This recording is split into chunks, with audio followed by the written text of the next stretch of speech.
I am Bryce Newberger, and this is the Kinship Chronicles, Children of the Phoenix. Chapter 28.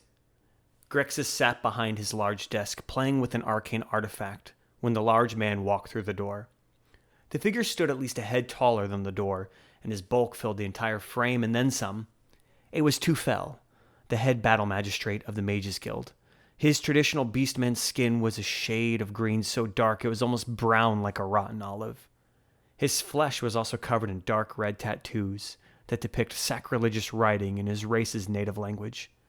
His teeth were filed to points, and his official robes were covering thick plate armor. He gave a slight bow from the chest up, presumably because his armored torso couldn't bend anymore. "You have orders for me, Archmage?" Grexus put the object down. "Yes, the movement progresses. We have been granted the emergency power we required." Tufel looked up from his ceremonial pose with surprise. "This is great news, albeit unexpected. How were you able to accomplish this task?" Falhurst came through with his end of the bargain. He wiped Ridgewood from the face of Adamus. The whole kingdom is in an uproar. They believe Riseval is out for blood. Tufel nodded his understanding as a grin spread across his mouth like a piranha frog at the catch of a roach. Grexus continued, "I need you to gather up as many potentials from as many towns as you can muster. I want an army of terrors at my command." "What kind of numbers are we looking to gain?" asked the brute. "At least 1 to every 10 soldiers," the Archmage replied. "Such numbers will be hard to excuse. Sure, I can muscle them out of their homes, but we'll need a royal decree to keep up the draft." Grexus stood from his chair and paced about the room. His robes flowed behind him like a specter attempting to possess him. His eyes glowed his trademark blue, and the tattoos marking his bald head seemed to absorb the light and empower their luminosity. He was a figure apart from Tufel's impressive brutality. He was a man who embodied a whole different type of power. "Soon, Tufel, I will be king." "How?" The beastman wasn't used to questioning the Archmage, but his astonishment at the claim caught him off guard. "That fool Denigno has placed his most valuable asset away from himself. The royal assassin Prostati." Tufel thought aloud. "The crimson-cloaked guard and bandages that always follows the queen." "Yes, he is immune to my powers, but with him by the queen, he's not around to see me play with the king's head." Grexus adorned the guise of a hungry wolf. "Denigno will name me second advisor to the king, and then he and the royal family will die." Amora looked over at Sparren. Her eyes were wide with horror. He looked back at her with a similar expression. Amora had just heard the whole reason her home was destroyed and her family murdered. Her countenance became hard set behind tears. Her whole family was murdered so this monster could start his war. And now he planned to kill these nice people that had saved her. Her new family, so that he could run the kingdom. She had to stop this, but she wasn't sure how. Sparren looked like he was brooding over dark thoughts. "No," he whispered out loud. Amora slapped her hand over his mouth and gave him a shushing gesture. She knew they had to get out of this area, and fast. The head battle magistrate came to terms with the gravity of the situation before him. "What are my orders, sir?" The Archmage answered, "You just begin to raid the nearby towns for those with the talent for magic. By the time any backlash comes your way, the plans will be set in motion." "That soon?" "Yes. As soon as the king makes his official proclamation to be dedicated to the war, I will be free to continue that end by any means necessary in his memory." "What of the assassin Prostati? Do you need me to take care of him?" "No. That detail will be taken care of as well. You worry about not getting too conspicuous too soon. You are dismissed." The large kidnapper gave another curt bow from the chest up, turned sharply on his heel and headed for the door. Grexus called out to him one last time. "Oh, and Tufel." The battle magistrate looked back.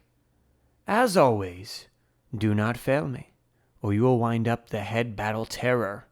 The brute nodded his solemn understanding. Amora and Sparren retreated from their attic hiding spot. This day had gone from a fun break from her horrible life back to the reality of her dangerous existence. There was an itching in the back of her head as she attempted to stealthily evacuate.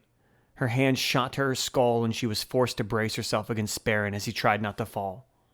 The two stumbled, and a faint thud resounded across the floorboards. They froze.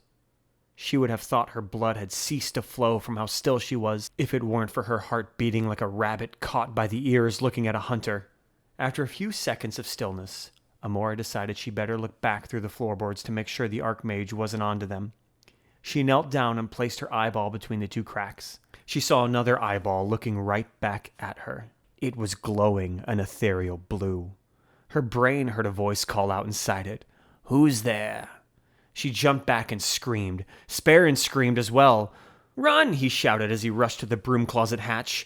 The voice continued to resonate in Amora's brain.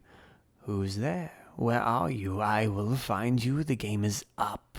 What do you know? Who are you? Ah, a young one. You cannot escape. Amora, is it? Teddy, Cal, Eldrich, who are these people to you?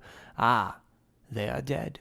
Who else? Bryn, Ada, Bryn, Ada? Wait, how do you know them? Ada, Bryn? Amora's thoughts were flooded with emotions that were being rifled through like a scribe in his Rolodex. She vomited as her skull felt like it exploded.